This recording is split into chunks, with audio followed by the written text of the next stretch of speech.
Hello everyone, I am the newspaper guy. स्वागत है आप सबका हमारे एक और नए वीडियो में। पूरे वर्ल्ड में आज 1.2 बिलियन लोग ऐसे हैं जिनकी एज 15 to 24 के बीच में है, जो कि पूरे वर्ल्ड का 16% तक कवर करते हैं। इवन ऑलमोस्ट 40% इंडियंस भी इसी एज ग्रुप के अंडर आते हैं। यूजुअली इन्हें मोबाइल फ़ोन पर पैदा होने वाली जनरेशन कहते हैं। और पिछले कुछ सालों में कई ऐसी रिसर्चेस सामने आई हैं जो ये क्लेम करती हैं कि ये जनरेशन यानी कि जेन ज़ी ह्यूमन हिस्ट्री की सबसे बर्बाद जनरेशन है, जिसका कोई फ्यूचर नहीं है। तो क्या सच में जनरेशन ज़ी एक डूम जनरेशन है जिसका कोई फ्यूचर नहीं? ये समझने के लिए हमें सबसे पहले जेन ज़ी को समझना होगा। वो लोग जिनका जन्म 1901 से लेकर 1927 में हुआ था, उन्हें ग्रेटेस्ट जनरेशन या G1 जनरेशन भी कहते हैं। ये वो जनरेशन थी जिसने वर्ल्ड वाइड ग्रेट डिप्रेशन देखा और वर्ल्ड वॉर 1 जैसी प्रॉब्लम्स को फेस किया।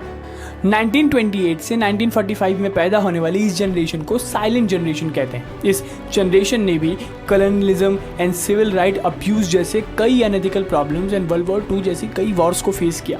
फिर आती है बेबी बूम जनरेशन, वो जनरेशन जिनका जन्म 1946 से 64 के बीच में हुआ। उन्होंने भी इंडिपेंडेंस एंड सिविल राइट जैसे कई बड़े मूवमेंट्स में कंट्रीब्यूट किया। फिर आती है जनरेशन एक्स फ्रॉम 1965 टू 1980। इस जनरेशन ने इकोनॉमिक इनइक्वालिटी, एड्स, पेंडेमिक जैसी कई नई प्रॉब्लम्स को फेस किया। वहीं जनरेशन वाई या मिलेनियल जनरेशन ने भी अपने पीक समय में कई नए चैलेंजेस को फेस किया।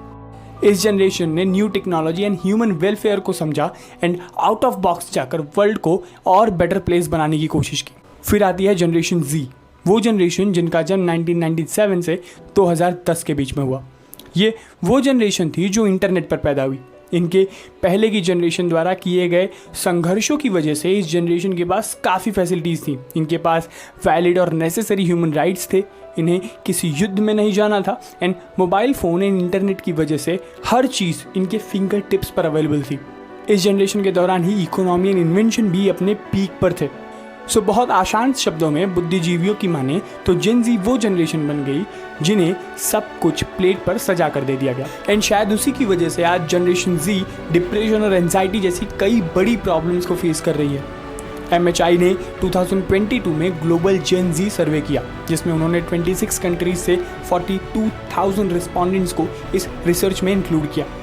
इस सर्वे की माने तो हर 4 में से एक नौजवान आज मेंटल हेल्थ इशू फेस कर रहा है। इन ओवरऑल वर्ल्ड में 21% Gen Z females and 13% Gen Z males ने poor mental health condition report की है। ये किसी भी जनरेशन के मुकाबले बहुत ज़्यादा और बहुत ज़्यादा डरावना है। According to recent study by Ogilvy, 70% of Gen Z को लगता है कि उनके मेंटल हेल्थ को सिग्निफिकेंट अटेंशन और इम्प्रूवमेंट की ज़रूरत है। पर इसका कारण क्या है?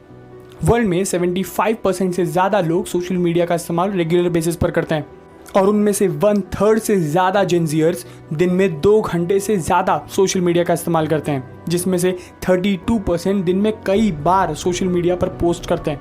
डेलॉयटे की इंडियन जेन ज़ी सर्वे रिपोर्ट 2022 के अकॉर्डिंग लगभग 35 to 40% Indian cooperative workforce gen Z को इंक्लूड करती है और इस ग्रुप के अंडर 49% इंडियन जेन ज़ीज कॉन्स्टेंट एंजाइटी और स्ट्रेस फील करते हैं। Mental health disorder affect 14% of the population in India, with the country accounting for 15% of global mental health disorder. Disturbingly, अकेले भारत में 56 मिलियन इंडिविजुअल डिप्रेशन से पीड़ित हैं और 38 मिलियन एंजाइटी डिसऑर्डर को एक्सपीरियंस करते हैं। Mental health disorder affect 14% of the population in India, with the country accounting for 15% of global mental health disorders. So in conclusion, Gen Z अब तक की मेंटली सबसे ज़्यादा डिप्रेस एंड अनस्टेबल जनरेशन है, जिसका सबसे बड़ा दोष सोशल मीडिया को जाता है। पर सोशल मीडिया एक लौती ऐसी प्रॉब्लम नहीं है जिससे आजकल की जनरेशन फेस कर रही है।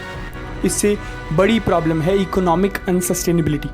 आज 73% जेन ज़ीज़ को लगता है कि हाई कॉस्ट ऑफ लिविंग वाले करंट इकोनॉमिक एनवायरनमेंट में उनके लिए पैसे सेव कर पाना इम्पॉसिबल है और इसलिए 50% generation Z at a time multiple jobs कर रही है। करंट सर्विस के अकॉर्डिंग कई एक्सपर्ट ये क्लेम करते हैं कि ज़्यादातर जेन ज़ी शायद अपनी लाइफ टाइम में घर भी अफोर्ड नहीं कर पाएगी एंड उनका सबसे बड़ा कंसर्न है अपनी प्रोफेशनल एंड पर्सनल लाइफ में बैलेंस बना पाना है। नियरली 47% ऑफ जेनजी ऑलरेडी किसी न किसी तरह के कर्ज में है, जैसे कि क्रेडिट कार्ड या स्टूडेंट लोन। आज लगभग 45% ऑफ जेनजीज को लगता है कि उनके पास कोई जॉब स्टेबिलिटी या सिक्योरिटी नहीं है, एंड स्किल और कंपटीशन की इस रेस में अपनी रेगुलर नीड्स को भी फुलफिल करने के लिए उन्हें मल्टीपल जॉब्स का सहारा लेना पड़ रहा है। और इसीलिए 51% जेनजीज फ्रीलांस या इंडिपेंडेंट वर्क कल्चर के पीछे भाग रहे हैं। Gen Z respondents report alarming level of negativity about themselves and their confidence in the future. Even after accounting for inflation, 1965 से अब तक हाउस प्राइसिंग 118% तक बढ़ी है, जबकि सैलरी सिर्फ 15% तक बढ़ी है। आज फैसिलिटीज़ बहुत सस्ती हैं, पर ज़रूरतें काफ़ी ज़्यादा महंगी हो चुकी हैं। नॉलेज की प्राइस कम है, पर आप एजुकेशन की कीमत नहीं चुका सकते। 73% जेनजी ये रिपोर्ट करती है कि ओकेजनली या ज़्यादातर समय वो लोनलीनेस फील करते हैं, जो कि टेक्निकली दिन भर में 15 सिगरेट पीने के बराबर है। अब अगर इन सारे फैक्ट्स एंड फिगर को ध्यान में रखकर कंक्लूड किया जाए तो Indeed Gen Z is doomed. Gen Z न चाहते हुए भी एक ऐसी जनरेशन बन चुकी है जो हर तरह के सोशल एंड इकोनॉमिकल पैरामीटर पर फेल होती भी नजर आती है। बट वेट, हमसे पहले की भी हर जनरेशन ने अपने लेवल पर अलग अलग एंड यूनिक चैलेंजेस को फेस किया था, एंड या they are still surviving. So क्या ये so called researches, facts and figures enough है? I mean, just look up to this generation.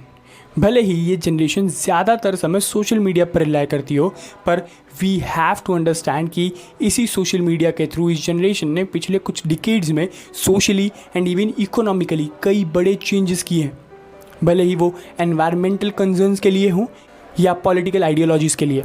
I agree कि जेन जी फाइनेंशियली इनसिक्योर ज़रूर है, पर पिछले कई जनरेशन्स के मुकाबले इस जनरेशन के work ethics and working capability ज़्यादा स्ट्रॉन्ग है, एंड इवन पिछले कुछ जनरेशन्स के मुकाबले ये जनरेशन ज़्यादा हार्ड वर्किंग भी है। एंड ध्यान से देखें तो ये वही जनरेशन है जिसने पिछले कुछ सालों में कोविड जैसे पैंडेमिक्स को ओवरकम किया है।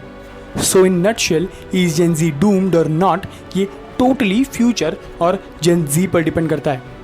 पर पिछली हर जनरेशन की तरह इस जनरेशन को भी पूरा अधिकार है गलतियाँ करने, उन्हें सुधारने और उनसे सीखने का। सो अगर वीडियो अच्छी लगी हो then like it and comment में बताइए आपको क्या लगता है अबाउट जेन जी। सो फिर मिलेंगे अगली वीडियो में, तब तक के लिए जय हिंद।